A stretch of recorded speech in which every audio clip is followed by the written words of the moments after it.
আসানসোলের বারাবণী থানার অন্তর্গত মদনমোহনপুর এলাকায় বেসরকারি সিলিকেট কারখানায় বিস্ফোরণের অভিযোগ। একবার নয়, বেশ কয়েকবার বিস্ফোরণের শব্দ শুনতে পাওয়া যায় বলে গ্রামবাসীদের দাবি। নিমেষের মধ্যে গোটা এলাকা কালো ধোঁয়ায় ছেয়ে যায় বলে জানা যায় গ্রামবাসীদের পক্ষ থেকে। স্থানীয়দের কথায়, গ্রামের মধ্যে চলতে থাকা স্কুল বন্ধ হয়ে যায়, শিশুরা বমি করতে শুরু করে।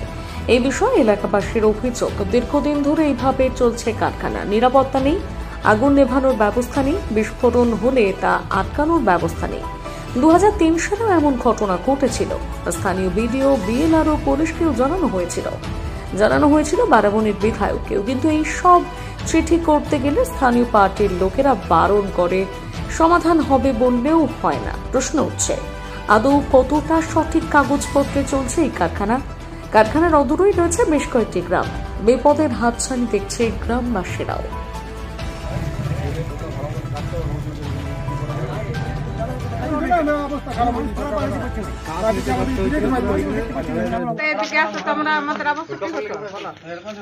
কি হয়েছিল?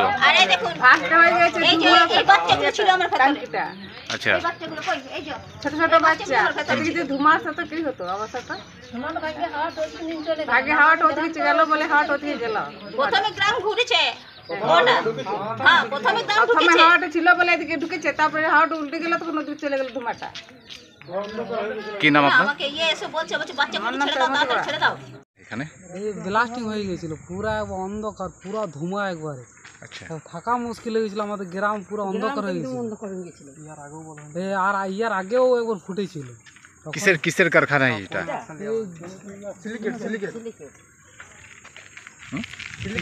সিলিকেট কারখানা বলছে। আচ্ছা, কোনো অ্যাকশন দেওয়া হয়নি। এখন কি অবস্থা? এখন এই গ্যাস সহ্য হচ্ছে না, পুরা অন্ধকারে অবস্থা খুব খারাপ হয়ে গেছিল। গ্রামের লোক সব বাইরে চলে এসেছিল, গ্রাম থাকা মুশকিল হয়ে গেছিল। ইয়ার আগেও হয়েছিল, কোনো অ্যাকশন দেওয়া হয়নি। ইয়ার আগেও ফুটেছিল, কোনো অ্যাকশন নেওয়া হয়নি। এখানে পুলিশ এসছে, কিছু বলছে? না, পুলিশ কিছু বলেনি এখন। পুলিশ কি নাম আপনার? নারায়ণ ঠাকুর। এখানে প্রথমে ধোঁয়া শুরু হয়, ধোঁয়ার পর পুরো গ্রাম ধোঁয়া তো ভর্তি হয়ে যায়। আর আমার এই ছোটো রুমের মধ্যে জানলা নেই, বাচ্চা আমি কী অবস্থায় বসেছি, বাচ্চা আমি মানে কাঁচতে বমি করে ফেলছে, এত অবস্থা খারাপ বাচ্চাদের। এবার আমি 18-20টা বাচ্চা কীভাবে বসাবো বলুন? আর এই ছোটো রুমটার মধ্যে রান্না সব কিছু। কি হয়েছিল এখানে? প্রথমে ধোঁয়া, ওই ফ্যাক্টরি বাস্ট হয়ে প্রথম শুধু ধোঁয়া থেকে। আচ্ছা, কি নাম আপনার? গায়ত্রী মণ্ডল। আমি ওই গাড়ি থেকে ঘাস কেটে বাড়ি থেকে আসছি, ওই আমাদের জমিটা আছে কোড়াদের, তো এই গেটে এলাম, একটা আওয়াজ হলো, তাও ধোঁয়া উঠছে, পুরো ধোঁয়া উঠছে। তারপরে এখানে চলে এলাম, এই গেট থেকে আসতে এইখানে আর ফির একটা ফুটলো, তখন আমি তাও এইদিকে যেতে এমন অন্ধকার হয়ে গেল। আর কিছু লোক ছিল বলে সরে গেলাম, আপনারা চলুন ওইদিকে সাইডে চলুন বলছে, এটা অন্ধকার গ্যাসটা নেবেন না। এত ফুটলো কী কারণে আমি কোনো বুঝতে পারলাম না। ঠাকুর তুমি ইচ্ছা, তোমার লীলা করবো বলে আমি তখন দেখে সাইড হয়ে গেলাম। কি নাম আপনার? ওর সাথে একবার বাস্ট হয়েছিল, গ্রামের অনেকের ক্ষয়ক্ষতি হয়েছে, আমার বাড়িতে ক্ষতি হয়েছে।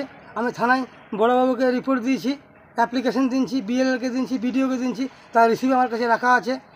আমাদের এমএলএকেও দিয়েছি, রিপোর্ট রাখা আছে। পার্টির ছেলেরা এসে পথে বলেছি, দাদা ওরকম করো না, যা করার আমরা ব্যবস্থা করে দেবো। এখন পর্যন্ত কোনো ব্যবস্থা করে নাই। পুনরায় এখন ফের আজ এই আবার বাস্ট হইলো, ধোঁয়াক্রান্ত, গোটা গা আক্রান্ত হয়েছে। তাতে সব যার বাড়ি যাবেন তার বাড়ি রিপোর্ট পাবেন থানা থেকে। এখন আবার সবাই অ্যাপ্লিকেশন দিচ্ছে, আর বড় থানা থেকে পার্টিও এসেছে। তো আজকেরও ক্ষতি, আমরা ফ্যাক্টরি সবাই গিয়েছি, ফ্যাক্টরিতে কোনো ইঞ্জিনিয়ার নাই, কেউ বলতে পারছে না কেন এলো, আর হবে কি না তারও কোনো ব্যবস্থা নাই, কীভাবে এলো তারও নাই, কোনো লোক নয়, লোকাল কটা লোক মাত্র ঘুরে বেড়াচ্ছে। কি নাম আপনার? আমার নাম বীরেন্দ্রনাথ মণ্ডল। বলুন তো। প্রথমে ধোঁয়া, প্রচণ্ড ধোঁয়া। আচ্ছা, তারপরে ধোঁয়াতে গ্রাম কালো হয়ে গেল, কালো হওয়ার পর আগুন জ্বলে উঠল কিছুক্ষণ পর। তারপর এত গ্যাস, মানে গ্যাসে কিছু করা যাচ্ছে না। আপনি কি করলেন? ICDS এর তো আপনি শিক্ষিকা, সহায়িকা। কি করলেন তারপর কি করবো, বাচ্চাদের ছেড়ে দিলাম। কতগুলো বাচ্চা পড়ে আপনার? বাচ্চা আমার কাছে 18টা আছে। এখন কি বন্ধ আছে না চালু আছে? না, রান্না বসিয়েছি আমি, চালু কি করে বন্ধ কি করে করতে পারি? তো বাচ্চাগুলোকে রান্নাটা তো রেখেছে আর চুলাটা তো নামিয়ে দিতে পারি না। বাচ্চাগুলোকে পাঠিয়ে দিয়েছেন বাড়ি হ্যাঁ, বাচ্চাগুলো বাড়ি পাঠিয়ে দিয়েছি। আপনার নামটা গায়ত্রী মণ্ডল, কত নম্বর সেন্টার আইসিডিএস 162। अभी तो कुछ टेक्निकली प्रॉब्लम के कारण ऐसा प्रॉब्लम हुआ है। अभी तो प्लांट बंद ही था, प्लांट बंद रहने के कारण लेबर भी नहीं था, स्टाफ खाली देख रेख में हुआ है, देख रेख कर रहा था।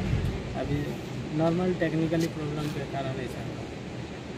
तो गांववासी लोग का आप लोग ढुकने नहीं देते रहे, गांववासी लोग बोल रहा कि हम लोग अंदर जा रहे थे ये निकाल। तो सब लोग गाँववासी ही है ना, देखिए ना, ये लोग से बात कर लीजिए। तो ऐसा कोई क्षति कुछ हुआ है नहीं, क्या? नहीं, ऐसा कुछ नहीं हुआ। इसमें क्या बनता है क्या? इसमें सोडियम सिलिकेट बनता है। अच्छा, सोडियम सिलिकेट का प्लांट है। कितना बजे हुआ है? ये क्या ब्लास्ट हुआ है क्या? नहीं, ब्लास्ट वगैरह कुछ नहीं हुआ है। वो नॉर्मली टेक्निकली प्रॉब्लम होता है, एक फ्लो लाइन होता है, जी उसी से थोड़ा जो गैस और एयर का मिक्सिंग में प्रॉब्लम हुआ है, इसके चलते वो एयर को हाई हुआ। ये को क्या नाम है फैक्ट्री का? ये जिग्मा केमिकल लिमिटेड। आपका नाम? अवधेश कुमार। क्या पोस्ट में है? मैं यहाँ इलेक्ट्रिकल इंजीनियर।